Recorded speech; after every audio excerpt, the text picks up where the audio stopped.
ನಾನು ಒಬ್ಬ ಮುಸಲ್ಮಾನ ಅನ್ನೋ ಪರಿಜ್ಞಾನನೇ ಮರ್ತು ಬಿಟ್ಟಿದ್ದಾನೆ.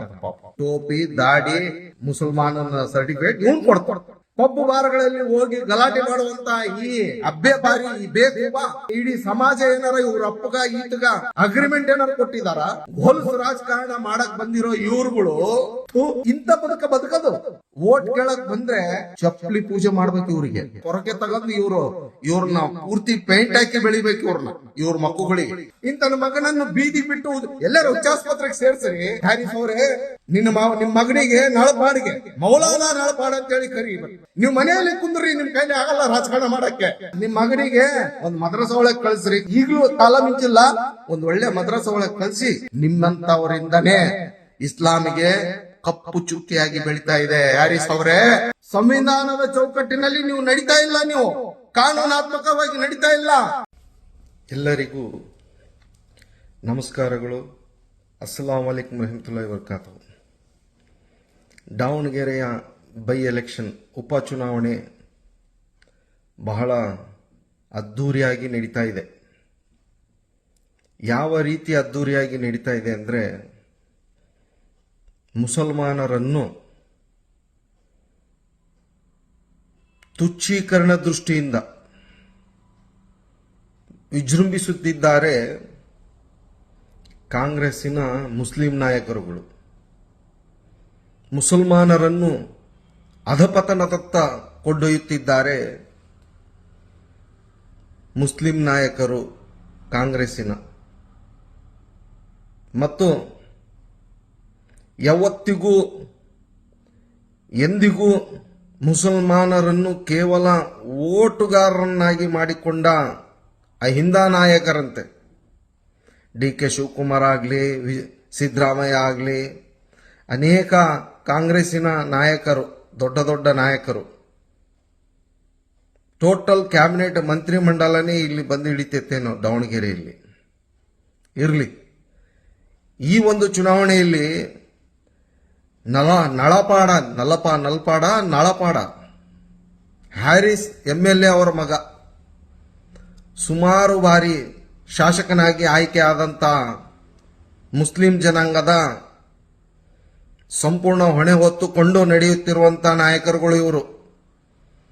ಒಳ್ಳೆ ಮುಸ್ಲಿಂ ಜನಾಂಗಕ್ಕೆ ಏನಾದರೂ ಒಳ್ಳೆಯದು ಕೆಟ್ಟದ್ದೇನಾರಾದ್ರೆ ಬಹಳ ಮುಂಚೂಣಿ ಕಾರ್ಯಕ್ರಮಗಳಲ್ಲಿ ಇರ್ತಾರೆ.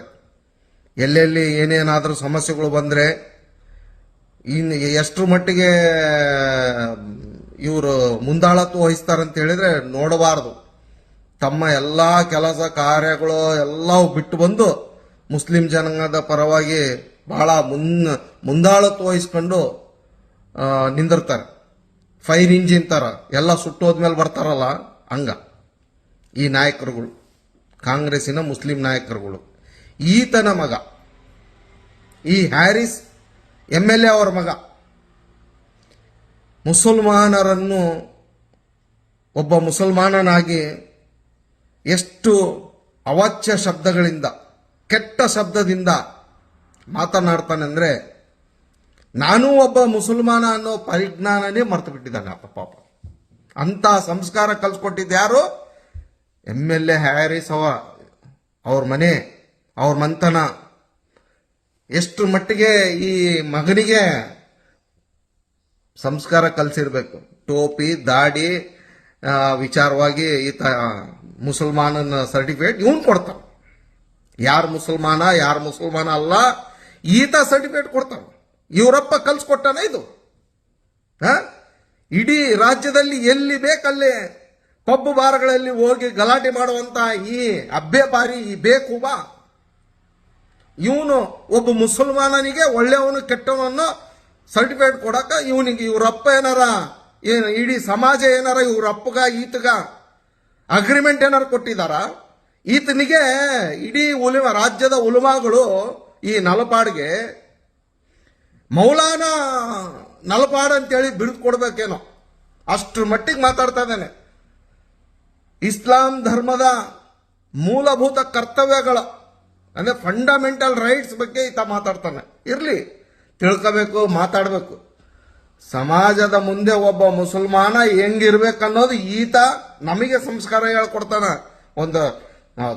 ಹೊಲಸು ರಾಜಕಾರಣ ಮಾಡಕ್ ಬಂದಿರೋ ಇವ್ರುಗಳು ಇಡೀ ಮುಸ್ಲಿಂ ಸಮಾಜದ ವಿಧಿವಿಧಾನಗಳನ್ನು, ಮುಸ್ಲಿಂ ಸಮಾಜದ ಧರ್ಮವನ್ನು ಹಾಳು ಮಾಡುವಂತ ಹೊಣೆಗಾರಿಕೆ ಇವ್ರು ಹೊತ್ಕೊಂಡಿರ್ಬೇಕನ್ಸ್ತಾ ಇದೆ. ಇವ್ರನ್ನ ಪ್ರಶ್ನೆ ಮಾಡೋರು ಯಾರು ಇಲ್ವಾ? ಇಂಥ ಇಂಥ ಬದುಕದು.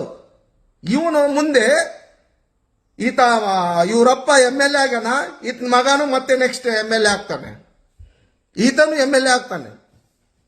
ಯಾಕಂದ್ರೆ ದುಡ್ಡಿರೋರ್ದೇ ಬದುಕು ನಡೀತಿರೋದು ಇಲ್ಲಿ. ಬಡವ್ರ ಬದುಕು ಯಾವತ್ತು ನಡೆಯಂಗಿಲ್ಲ ಅನ್ನೋದು ಗೊತ್ತಿದೆ. ರಾಜಕಾರಣ ಅನ್ನೋದೇ ಎಷ್ಟು ಹೊಲಸು, ಎಷ್ಟು ಹಾಳು ಮಾಡಿ ಇಟ್ಟಿದ್ದಾರೆ ಅಂತ ಹೇಳಿದ್ರೆ, ಒಳ್ಳೆ ವ್ಯಕ್ತಿಗಳು ರಾಜಕಾರಣದಲ್ಲಿ ಯಾರು ಬರಲೇಬಾರದು, ಅಷ್ಟು ಮಟ್ಟಿಗೆ ಗಲೀಜು ಮಾಡಿ ಇಟ್ಟಿರೋದು ಇಂಥ ರಾಜಕಾರಣಿಗಳು. ಇಂಥವ್ರು ಯಾರೇ ಓಟ್ ಕೇಳಕ್ ಬಂದ್ರೆ ಚಪ್ಪಲಿ ಪೂಜೆ ಮಾಡ್ಬೇಕು ಇವರಿಗೆ. ಪೊರಕೆ ತಗೊಂಡು ಇವ್ರನ್ನ ಪೂರ್ತಿ ಪೇಂಟ್ ಹಾಕಿ ಬೆಳಿಬೇಕು ಇವ್ರ ಮಕ್ಕಳುಗಳಿಗೆ. ಈತ ಮುಸಲ್ಮಾನರಿಗೆ ಸರ್ಟಿಫಿಕೇಟ್ ಕೊಡ್ತಾನಂತೆ, ಒಳ್ಳೆಯವರು ಕೆಟ್ಟವರು ಯಾರಂತ. ನಾಚಿಕೆ ಆಗಲ್ಲ ಹ್ಯಾರಿಸ್ ಅವರೇ ನಿಮಗೆ? ಇಂಥ ಮಗನನ್ನು ಬೀದಿಗೆ ಬಿಟ್ಟು ಎಲ್ಲರೂ ಹುಚ್ಚಾಸ್ಪತ್ರೆಗೆ ಸೇರ್ಸ್ರಿ. ಕರ್ನಾಟಕದಲ್ಲಿ ಎಷ್ಟು ಹುಚ್ಚಾಸ್ಪತ್ರೆಗಳು ಇದಾವೆ ನೋಡ್ರಿ. ಮೊದಲು ಹ್ಯಾರಿಸ್ ಅವರೇ, ನಿಮ್ಮ ಮಗನಿಗೆ ನಳಪಾಡಿಗೆ ಮೌಲಾನಾ ನಳಪಾಡ ಅಂತೇಳಿ ಕರೀಬೇಕು. ಉಲಮಾಗಳನ್ನ ಇಷ್ಟು ಬೀಭತ್ಸವಾಗಿ ನಾಚಿಕೆ ಮಾನ ಮರ್ಯಾದೆ ಇಲ್ದಂಗ ಮರ್ಯಾದೆ ತೆಗೆದು ಮಾತಾಡ್ತಾನಲ್ಲ, ನಿಮ್ಮ ರಾಜಕೀಯದ ಅಧಿಕಾರದ ಅಮಲು ನಿಮ್ಮ ಈ ಒಂದು ಶವದ ಪೆಟ್ಟಿಗೆಗೆ ಕೊನೆ ಮಳೆ ಹೊಡಿತಾರಂತ ಹೇಳ್ತಾರ. ನಿಮ್ಮ ರಾಜಕೀಯ ಅವನತಿ ಪ್ರಾರಂಭವಾಗಿದೆ ಅಂತ ತಿಳ್ಕೊಂಬಿಡಿ. ಬಿಟ್ಬಿಡಿ. ನೀವು ಮನೆಯಲ್ಲಿ ಕುಂದ್ರಿ, ನಿಮ್ ಕೈಲಿ ಆಗಲ್ಲ ರಾಜಕಾರಣ ಮಾಡಕ್ಕೆ. ನೀವು ಸಮಾಜಕ್ಕೆ ಕೊಟ್ಟಿರಂತ ಎಷ್ಟೊಂದು ಉದಾರತ್ವಗಳು, ಇಸ್ಲಾಂ ಧರ್ಮ ಏನಂತ ಯಾವ ತರ ಕಲ್ಸ್ಕೊಡ್ಬೇಕು ಬದುಕನ್ನೋದು ಇಷ್ಟೊತ್ತಿಗೆ ಜಗತ್ತು ಬದಲಾಗಬೇಕಾಗಿತ್ತು. ಮುಸಲ್ಮಾನರ ಬಗ್ಗೆ ನಿಮ್ಮಂತವರಿಂದನೇ ಇಸ್ಲಾಮಿಗೆ ಕಪ್ಪು ಚುಕ್ಕಿಯಾಗಿ ಬೆಳೀತಾ ಇದೆ. ಹ್ಯಾರಿಸ್ ಅವರೇ, ನಿಮ್ಮ ರಾಜಕಾರಣ ಬಿಟ್ಟು ಮನೆಯಲ್ಲೇ ಕುಂದ್ರಿ.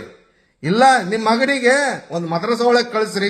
ಈಗಲೂ ಕಾಲ ಮಿಂಚಿಲ್ಲ, ಒಂದು ಒಳ್ಳೆ ಮದ್ರಸ ಒಳಗೆ ಕಳಿಸಿ ಒಂದು ಸಂಸ್ಕಾರವಂತ ವ್ಯಕ್ತಿಯಾಗಿ ಆತನ್ನ ಮಾಡಿ ಕಳಿಸ್ತಾರೆ. ಅವಾಗ ರಾಜಕಾರಣ ಮಾಡಕ್ ಹೇಳ್ರಿ. ರಾಜಕಾರಣಿಗಳೇ ಆಗ್ಬೇಕು ಅಂತ ಹೇಳಿದ್ರೆ, ನಿಮಗೆ ಗಂಧಗಾಳಿ ಗೊತ್ತಿಲ್ಲ, ಧರ್ಮದ ವಿಚಾರಗಳು ಏನು ಗೊತ್ತಿಲ್ಲದೆ ನೀವು ಇಸ್ಲಾಂ ಧರ್ಮದ ಬಗ್ಗೆ ಅವಹೇಳನ ಮಾಡಿದ್ರೆ, ನಾನಲ್ಲ ಇಡೀ ಮುಸ್ಲಿಂ ಜನಾಂಗ ನಿಮ್ಮ ಮನೆ ಗೇರಾವ್ ಹಾಕ್ಬೇಕಾಗ್ತೈತೆ. ಹ್ಯಾರಿಸ್ ಅವರೇ, ತಪ್ಪಿದು.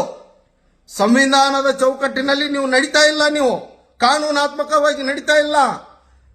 ಚುನಾವಣಾ ಆಯೋಗ ಒಂದು ಇಂಥ ರಾಜಕಾರಣಿಗಳ ಮೇಲೆ ಕ್ರಮ ಕೈಗೊಳ್ಬೇಕು. ಇವರಿಗೆ ಟಿಕೆಟ್ ಕೊಡಬಾರ್ದು ಇವ್ರ ಬದುಕಿನಾಗ, ಇವ್ರು ಯಾವತ್ತಿಗೂ. ಯಾಕಂದ್ರೆ ಒಬ್ಬ ಮುಸಲ್ಮಾನನಾಗಿ ಈತ ಹೇಳ್ತಾ ಇದ್ದಾನ. ಬೇರೆ ಯಾರಾದ್ರೂ ಇನ್ನೂ ಹೇಳಿದ್ರೆ ಯಾವ ಮಟ್ಟಕ್ಕೆ ಇದು ದ್ವೇಷ ಅಸೂಯೆಗಳು ಉಟ್ಕಂತಿದ್ವು ಅನ್ನೋದು ಆಲೋಚನೆ ಮಾಡಬೇಕು. ಕೋಮುವಾದ ಯಾವ ತರ ಬೆಳೀತೈತೆ ಅನ್ನೋದು ಆಲೋಚನೆ ಮಾಡಬೇಕು. ದಯವಿಟ್ಟು ಹ್ಯಾರಿಸ್ ಅವರೇ, ನಿಮ್ಮ ಮಗನಿಗೆ ಸಂಸ್ಕಾರ ಕಲ್ಸ್ರಿ. ಸಂಸ್ಕಾರ ನೀವು ಕಲಿಸದೇ ಇದ್ದಿದ್ರೆ ಇಡೀ ರಾಜ್ಯದ ಜನತೆ ನಿಮಗೂ ನಿಮ್ಮ ಮಗನಿಗೂ ನಿಮ್ಮ ಕುಟುಂಬಕ್ಕೂ ಸಂಸ್ಕಾರ ಕಲಿಸಬೇಕಾಗ್ತೈತೆ. ಹ್ಯಾರಿಸ್ ಅವರೇ,